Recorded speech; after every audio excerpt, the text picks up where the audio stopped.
Olá, dona Tamine. Tudo bem? Meu nome é Giovana. Hoje é um dia especial, o dia do aniversário do museu, em Javanuíri. A senhora poderia nos contar um pouco da história do museu? Claro que sim, querida. Vou te contar um pouco da história, como ela começou. Há muito tempo atrás, em 1966, talvez só a vovó tenha nascido, surgiu uma vontade de guardar a história da nossa cidade. Era uma forma da gente homenagear a nossa cidade para vocês que viriam no futuro conhecer essa história e, ao mesmo tempo, homenagear os povos indígenas que viviam na nossa região, em especial os Caingangue, que são os senhores da terra. Mas quem fundou o museu? O museu tem uma história muito longa da sua fundação. A ideia mesmo de fundar o museu foi do professor e doutor João Geraldo Iori, que na época ele era diretor do segundo grupo, que hoje é conhecido como Anísio Carneiro, e do nosso fundador da cidade, que era um incentivador, que ele tinha uma vontade imensa de deixar a história de nossa cidade. Então, juntou-se a João Geraldo Iori e conseguiram fazer uma documentação até rápida, porque o senhor João Geraldo Iori, além de diretor dessa escola, ele era vereador e presidente da Câmara. Então ele tratou de organizar muito rapidamente toda a documentação, que ficaram pronta em 1966, da criação, autorizando a criação do museu em nossa cidade. Isso aconteceu em 66, mas o nosso museu ele só foi aberto ao público em 67, mas a criação deu-se nesse ano. Onde o museu ficou no começo? No começo, o nosso museu, como eu disse a vocês, que o diretor da escola era seu João Geraldo Iori, ele cedeu uma sala para que fosse guardado todo o material, ou melhor dizendo, o acervo que chegava nessa sala. Mas aconteceu que chegou tanto material que não foi possível ficar dentro da escola esse acervo. Então, o Souza Leão, que tinha um edifício na Avenida Tamoio, esquina com Aimorés, foi o primeiro edifício de Tupã, chamado Edifício Marajoara. Ele cedeu o terceiro pavimento para que abrisse o museu e o público pudesse conhecer tudo que havia dentro desse museu, principalmente o grande acervo indígena que eles receberam. Então, de lá foi que em 1980 o Luiz de Souza Leão queria mesmo ter um lugar especial para guardar a história da nossa cidade e a história dos nossos indígenas. O que ele fez? Ele deu na quadra 75, onde é sua própria residência, a parte da Coroados, para que construísse o museu, que é esse prédio que nós ocupamos hoje, que é um prédio moderno dentro da mais importante museologia, para receber o público e contar a história de Tupã e, consequentemente, dos nossos índios que habitavam aqui a região.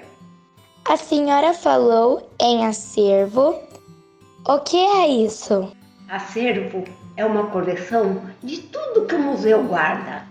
Não só coleções, peças, e é dos mais variados tipos. São peças da história da cidade, história dos imigrantes, dos povos indígenas, não só da nossa região, como de todo o Brasil. E temos uma variedade de peças imensas. Até eles falam que o acervo do nosso museu, essas peças, que o nosso museu é muito eclético. O que é eclético? É que ele tem um pouco de tudo. Ele tem móveis, tem cerâmica, tem armas, tem moeda, tem selo, jornais, fotos e muitas outras coisas. E a isso nós damos o nome de acervo, onde esse acervo fica guardado num local que o público geralmente não vê, ele só vê o que está exposto, mas o nosso acervo é um dos maiores acervos do estado, principalmente quando se fala em peças indígenas, ele é bem expressivo.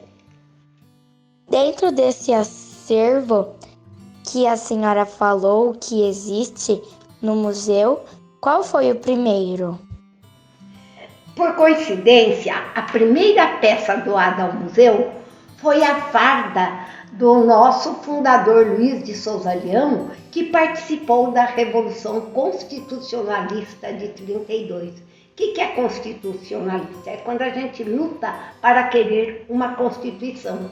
E ele quis presentear o museu com a sua farda, com o seu capacete, inclusive está exposto no museu para que quem chegue perguntar, então possa contar a história, o que foi a Revolução Constitucionalista e ao mesmo tempo falar que esse fardamento pertenceu ao nosso fundador que participou dessa revolução.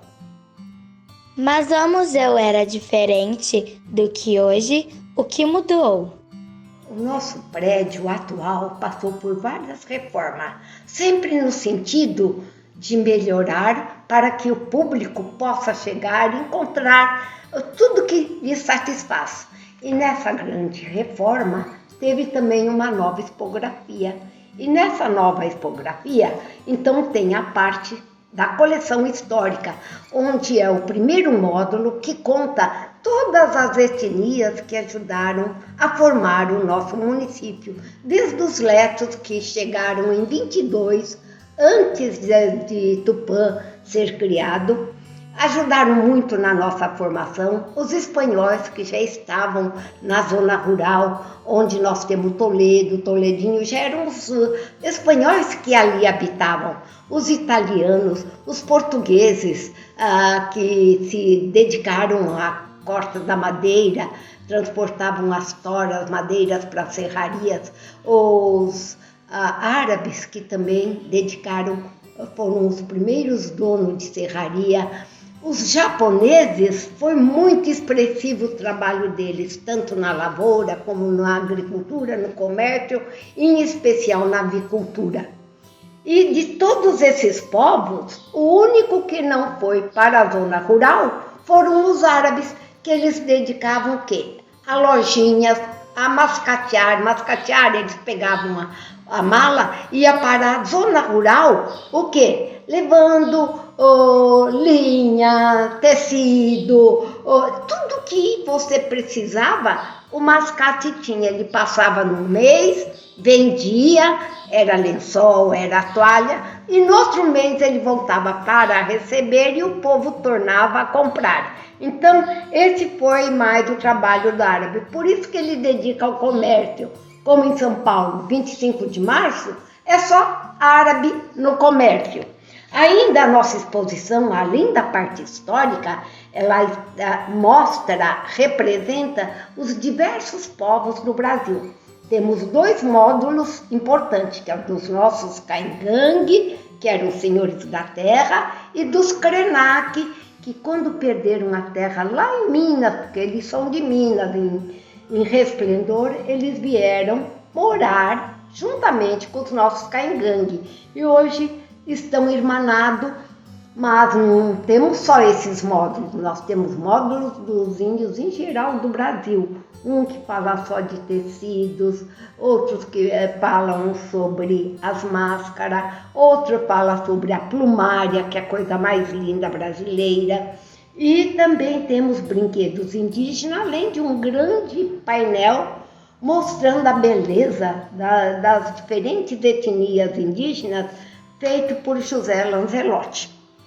E, finalizando, nós temos também exposições temporárias, que elas ficam um certo tempo e depois elas mudam ou vão para outra cidade, que são as itinerantes. Então o museu está constantemente inovando para que o público, quando venha, encontre algo diferente, não sempre o mesmo acervo.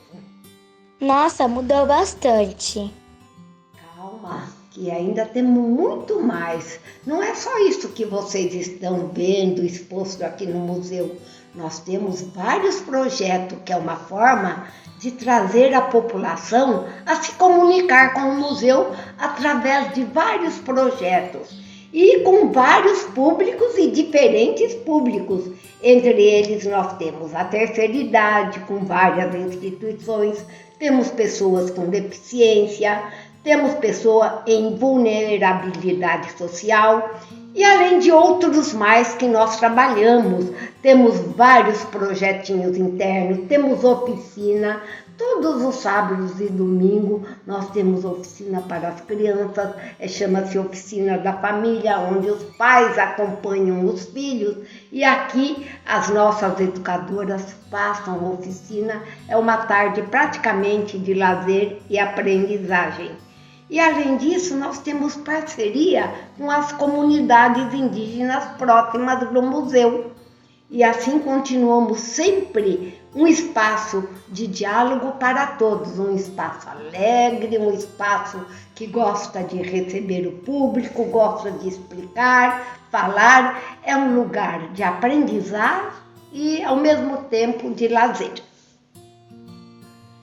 E você, gostou da história do museu? Gostou de conhecer, saber de como é formado o nosso museu?